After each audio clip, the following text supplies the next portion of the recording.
She disappeared on a Friday. The man everyone suspected, he was still walking around, laughing.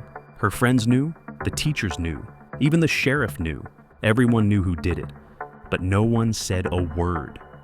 Archer's Mill, Georgia, population 4,738, a place where people waved at you even when they didn't like you, where secrets lived in locked drawers and church sermons. 17-year-old Nia Banks was all light and ambition. She wasn't the kind of girl who slipped through cracks. She filled up rooms, made teachers smile, kept her hoodie strings tied too tight. On the day she vanished, it was raining. Not a storm, just a soft southern drizzle that blurred windows and muffled sound. Her step team had just finished practice. She told her friend Justine, "I'm walking." Mama's car broke again. Justine offered a ride. Nia smiled. "Nah, I'm good. It's just 10 minutes. 10 minutes turned into 10 hours, then 10 days. And just like that, she was gone. Carmen Banks, Nia's mother, didn't panic at first. Nia sometimes stayed at her cousin's. Sometimes she'd be reading in the park, phone dead. But by 10 p.m., Carmen knew. A mother knows. She called her friends, the cousins, the teachers. Nothing. She went to the Archer's Mill Sheriff's office. The deputy at the desk barely looked up. She's 17, probably just blowing off steam. Come back in 72 hours if she don't show. Carmen didn't wait. She printed flyers on the school printer, put up photos at the gas station, the diner, the library. She called the local paper. They didn't return her calls. At church, people whispered but didn't offer to help. It was like Nia had embarrassed the town by disappearing, like Carmen was making too much noise. By Monday, the rumors had legs. Didn't she get into that black truck? I swear I saw Caleb Knox pick her up. Girl, I heard she was with him all week. A black truck, tinted windows, no front plate. The same truck parked behind the school, behind the Sonic, behind the Dollar General. Everyone knew who it belonged to. Caleb Knox, 23, high school dropout, tattoo on his neck, grease under his nails. He worked at his father's auto shop, hung around school parking lots long after he should have left town. Girls said he was creepy. Some said he offered rides. Others said he didn't ask. He was always watching, always smiling, that crooked smile that made your stomach turn. But Caleb wasn't just any townie. He was the sheriff's son, Sheriff Darnell Knox. Here's the thing about Archer's Mill. What people didn't say said everything. At barbershops, they whispered. At cookouts, they paused when Carmen walked by. People knew Caleb wasn't right, but they also knew his daddy was the law. And that meant no one was going to say anything, especially not out loud. Back in 2019, a girl named Kira said Caleb tried to choke her at a party. She ended up transferring schools. Caleb never even got questioned. In 2021, a teacher filed a complaint about Caleb loitering near the gym after hours. The complaint was lost. 3 girls said they saw him follow them home. 2 of them moved out of state by summer. Now, Nia was gone, and Carmen was screaming into a silence built by fear. On Tuesday night, Carmen's phone buzzed. Blocked number, no caller ID. She picked it up, opened the message, a photo, low quality, grainy. But it was her baby, Nia, sitting on a stained mattress, her hoodie still on, her face pale. In the corner of the frame, you could see a hand holding a phone. Carmen collapsed. She raced to the sheriff's office, showed them the image. They took her phone, said they'd run it through forensics. She never saw that phone again. Elijah Brooks moved to Archer's Mill that year to teach history, fresh out of grad school, smart, sharp-tongued, from Atlanta, not from around here. He noticed something strange his second week. The students flinched when he mentioned Nia's name. Girls whispered during lunch. Boys looked down at their shoes. One day, a student slipped him a note. "You should ask who owns the shed behind the football field." Elijah asked around. The janitor said there was no shed. The coach said, "Don't stir up drama." So Elijah walked back there himself, through brush, past fences, and found it. An old wooden structure, padlocked, boards nailed over broken windows, a single red handprint on the door. Elijah called Carmen. Together, they broke in. Inside, 2 stained mattresses, empty water bottles, a box of torn clothing, and Nia's school ID snapped in half. Elijah took photos. Carmen bagged the ID. They went to the sheriff. He looked at the pictures, then looked at Carmen. "How do I know you didn't plant this?" The next morning, the shed was gone. Flattened, burned, no investigation, no press, no records. Elijah kept digging. He held quiet meetings after school. 6 girls came forward, not just about Caleb, about the others. A group of older boys who called themselves the Line. They said girls who crossed the line had to be broken in. That Nia stood up to them, said number. That she embarrassed Caleb in front of his friends, they never forgot. And now she was gone. A month after Nia's disappearance, a student at the high school hacked into the school's surveillance server. He found a file titled T3_lotwest.move. It showed Nia walking toward the back parking lot. A black truck pulled up. She hesitated, turned to walk away. Caleb got out, grabbed her arm. She struggled. He pulled her in. And just like that, they were gone. Elijah shared the video anonymously. It spread across social media. But within 24 hours, it vanished. The hacker was suspended, expelled. No one said why. 3 Sundays later, Pastor Evans paused during service. He said, "God has placed a burden on my heart. We have allowed the wolves to live among the sheep, and now the lamb is gone." People shifted in their pews. The sheriff stood up and left. That night, the church was vandalized, spray painted. You talk, you burn. Pastor Evans didn't preach the next Sunday. Then came the fisherman. Down by the Haverhill River, he noticed tire tracks in the mud. Called it in. Police pulled up a vehicle, a black Chevy truck, tinted windows, no front plate. Inside, blood on the seats, a girl's scarf, and Nia's library card. But again, no arrest. Sheriff Knox said, "No conclusive evidence linking this vehicle to any crime." Caleb's name wasn't even mentioned. Carmen screamed on Facebook Live. The stream was cut mid-rant. Her page was deleted. An old farmer named Willard came forward, said Caleb had been living in a trailer on his land, said he hadn't seen him in weeks, said he heard screaming one night. When he called the sheriff, they told him to mind his fields. Willard handed over an item Caleb left behind, a phone, cracked, burned, but the SD card was still inside. Elijah recovered one file, a video. Nia, bound, crying, saying, "Please, Mama, I didn't mean to." Then static, then nothing. Elijah and Carmen took it to the county office. They demanded the district attorney file charges. They were told, chain of custody is unclear. Sheriff's jurisdiction supersedes. We cannot act without his cooperation. But the sheriff refused to acknowledge the phone, said it was fake, said Elijah was interfering with an open case. But no case number was ever filed. That summer, 7 mothers met at a closed diner after midnight. All had daughters who'd been touched, followed, or silenced. None had seen justice. They made a pact to speak, together, publicly. They posted a video titled, "The Girls of Archer's Mill." In it, they read letters, spoke names, showed bruises, named Caleb, named the Line, named the sheriff. Within 48 hours, their homes were raided, under suspicion of inciting unrest. Their video was deleted, but not before it was downloaded 500 times. Carmen received another photo. No text, no warning, just an image, a girl, face gaunt, hair matted, lying on a floor. It was Nia, older, thinner, but her eyes, those were Nia's eyes. She was alive. The caption read, "You waited too long." And then, silence. No trace, no signal, no follow-up. Just the sound of a mother crying. And a town pretending it didn't happen. They said she was dead, that she'd run away, that nothing could be done. But then her mother got a photo, and in it, Nia Banks was still alive, thin, scared, eyes begging for help. It meant everything they said was a lie, and what came next. Tore this town wide open. The photo arrived at 2:04 a.m. No message, no caller ID, just a single image. Nia, alive, face bruised, eyes sunken, lying on a concrete floor in what looked like a basement.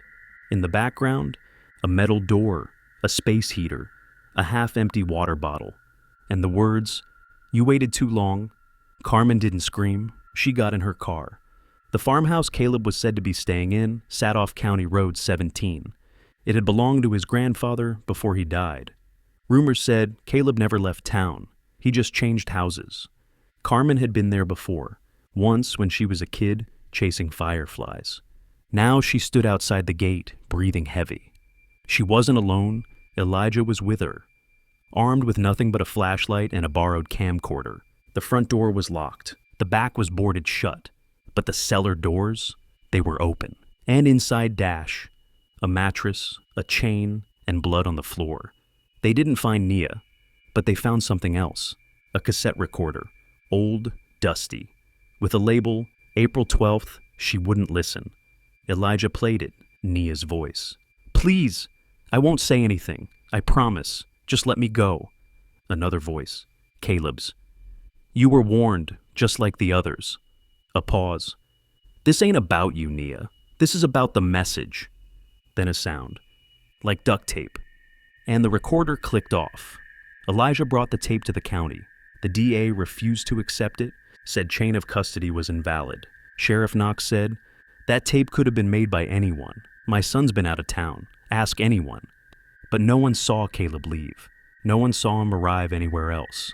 And the people who knew, they weren't talking. Carmen went on Facebook Live again. "They have my baby, and now I have proof. If I end up gone tomorrow, you'll know why." The video reached 2.4 million views in 48 hours. Then her account was banned. April 24th, prom night, another girl went missing. Serenity Green, age 16, junior, head of choir. Last seen leaving prom alone after an argument. Cameras showed her walking down Peachtree Avenue. Then, a black truck pulling up. She got in. That was it. No further footage, no cell activity. 2 days later, Carmen got another message, another photo. This time, two girls, Serenity and Nia, in the same room, same basement, same chain. Only now, a symbol was visible on the wall, a circle, with 3 lines cutting through it, almost like a brand. Elijah searched local databases, gang tags, graffiti indexes, cold cases, nothing matched, until he spoke to an old police archivist. She looked at the symbol and froze. "That's from 2002. There was a case, 4 missing girls. They were all found dead in a hunting cabin. Each had that symbol carved into their skin. And who led that investigation? Deputy Darnell Knox. Now, Sheriff Knox. Elijah found the old case files buried in storage. Girls from low-income homes, ages 14 to 17. All vanished during holidays. All eventually found near state parks. No suspects, no press coverage outside Georgia. But one photo stood out. A man standing in the background during a body recovery. Tall, hat low, and on his neck, a tattoo.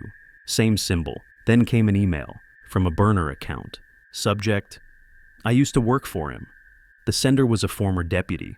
Said he'd worked under Knox in the early 2000s. Claimed the sheriff ran Clean Line, a secret group of deputies who handled girls they considered a problem. Girls who fought back. Girls who didn't listen. Girls like Nia. The email ended with coordinates. A cabin in the woods, said to be one of the drop zones. Elijah and Carmen drove 3 hours north. The cabin was boarded up. No signage, no driveways. Inside Dash, burn marks, scratched initials, chains bolted to the wall, and on a broken dresser drawer, a recent receipt for food, batteries, dated 2 days ago. The place wasn't abandoned. Someone had just left. Then came something no one expected. A nurse at a local blood drive contacted Elijah. Said someone dropped off a donation under a fake name. But when she ran it through the system, it flagged for missing persons. It was Nia's blood, still alive, still close. And whoever took her brought her out during the day. One night, a deputy named Warren Cole showed up at Elijah's house, face pale, hands shaking. He said, "I helped cover it up. That night Nia went missing. She was screaming, but the order came from above. They said it was just another cleanup." Caleb wasn't alone. He never is. He gave Elijah a flash drive, said he copied it from the sheriff's office. It had radio logs, dispatch edits, internal messages, all showing one thing. They knew. In the sheriff's office, Elijah found a door behind a bookshelf. Locked. He used the key card from Deputy Cole. Inside Dash, Tapes, boxes, photos. One box read, Project Echo. Inside were files of every missing girl from the last 15 years. Each had markings: silent, defiant, high risk. And under Nia's file, in progress, final stage initiated. Elijah streamed everything: the room, the files, the photos, in real time. People watched in shock. The video hit 5 million views in 2 hours. Comments flooded in. Then, the stream cut. Sheriff Knox held a press conference. "This is misinformation, a disgraceful attempt to smear law enforcement. My office is secure. No such files exist." But the world had already seen them. A body was found off Route 41. Male, bound, burned. Dental records identified him as Caleb Knox, dead. But here's the twist. He'd been dead for 2 weeks, which meant the messages, the photos, the recordings, someone else was sending them. Someone still alive, still holding Nia, still playing the game. Carmen got a voicemail, a voice distorted, but clear enough to make her skin crawl. "You're getting close, too close, but she's not the only one. There are more. You just never looked hard enough." Then the sound of a train, a whistle, and Nia's voice, whispering, "Mama, help me." Caleb Knox was dead, but the girls were still missing. And then Carmen got a voicemail. Not just a warning, not just a threat, a whisper, a voice she hadn't heard in 7 months. "Mama, help me." It meant one thing. This wasn't about Caleb anymore, and it never was. The voicemail haunted Carmen for hours. She played it over and over, paused at the whistle, rewound to the whisper. "Mama, help me." The sound of a train in the background, a long wail, followed by clanging wheels. Elijah traced it. Not many tracks ran through Archer's Mill anymore. Only one line was still active, the Red Bank freight line, and it only passed through once a week, headed north. The next train was due in 48 hours. They drove out before sunrise. Red Bank Station wasn't on maps anymore, decommissioned, forgotten. But the tracks still pulsed with life. Steel dust, boot prints, empty soda cans. A sign hung crookedly. "Private property, keep out." Carmen didn't care. They followed the tracks a mile into the woods, came across a siding. 2 rusted freight cars sat on a spur. One door slightly open. Inside dash, a mattress, a torn backpack, and a photo. Serenity Green, the second girl, alive, eyes red. Duct tape in the corner of the frame. It was taken recently. Elijah tracked the train manifest. Each car had a handler, someone who unlocked the siding, logged maintenance. He found the name, Russell Kane, 62nd retired conductor, lives in the woods near Red Bank. Carmen and Elijah drove up. Russell answered the door with a shotgun. But when they showed him Serenity's photo, he broke down. "I never touched them, but they made me move the cars, said it was for the sheriff's office, said the girls were being transported for evaluation." "Who's they?" Elijah asked. Russell whispered, "You don't ask names in Archer's Mill. You just do what you're told and pray your daughter's not next." A new lead. Russell said one of the train deliveries always stopped behind Wellstone Behavioral Clinic. Elijah did some digging. Wellstone wasn't just a clinic. It was a privately run behavioral assessment center, meant for girls with aggression, often sent there by courts, churches, or parents. The funding? A shell nonprofit. One board member stood out. Deputy Chief Marlon Vick, Sheriff Knox's former second-in-command, and behind the clinic, an old warehouse, no cameras, no windows. Elijah and Carmen broke in that night. Inside, they found restraints bolted to the wall, a dry erase board with initials and check marks, and a filing cabinet labeled Inventory, Girls, 2015 to 2025. They opened the drawer, folders color-coded, each with a name, photo, age, psychological risk level, status, in transit, conditioned, or lost. Nia's folder was there, so was Serenity's. So were 28 other names, all Black or Latina, all aged 13 to 18, all marked acquired.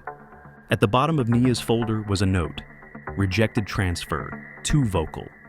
Secondary use only, send to Tide House or dispose. Carmen fell to her knees. No one in town had heard of Tide House. Not locals, not police. But Elijah remembered something, a redacted line from an old Project Echo file. Tide House handles Echo rejects. He searched state records, nothing. Then he searched property deeds filed under the sheriff's name, and found it. A property owned by a fake LLC just outside Brunswick, on the coast. A storm shelter, they claimed. But the foundation was concrete, the roof was new, and the door had 3 padlocks. They broke in after midnight. The air was thick, moldy.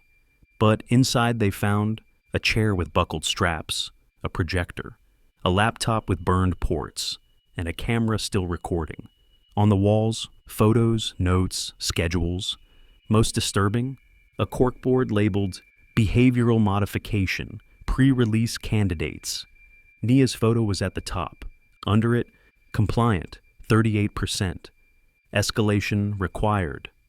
There were timestamps, and one upcoming date circled in red. June 7th, transfer to Gulfstream Lodge.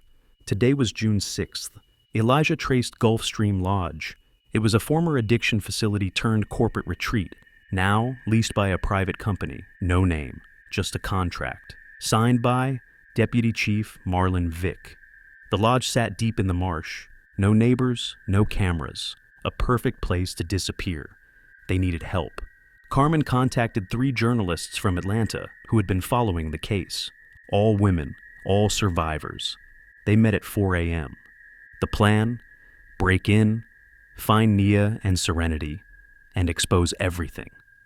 They reached Gulfstream just before dawn, parked 2 miles away, hiked through mud, brush, swamp water. When they reached the lodge, they found it heavily guarded. 2 men outside, military posture, earpieces. But Carmen noticed something strange. The windows weren't covered, and inside, lights were on. They watched as a man wheeled a stretcher into a back room. On it, a girl, face covered, body limp. Carmen froze. That's her. That's Nia. But Elijah shook his head. Look again. That girl has braids. Nia's hair was shaved in the last photo. There was more than one girl here. They waited for the guards to move. The back door had a keypad, but one journalist had a codebreaker. Inside, the air was clinical, like a laboratory. They moved down the hall silent, found a room marked B-Wing Observation Units. Inside dash, 4 beds, 3 girls, 1 monitor, on the monitor, a countdown timer. 0, 0, 0, 7, 12. Underneath, final conditioning. Carmen opened the door. One of the girls gasped. It was Serenity. They're taking Nia next. Where? Elijah asked. Serenity whispered, the auction. Serenity explained everything.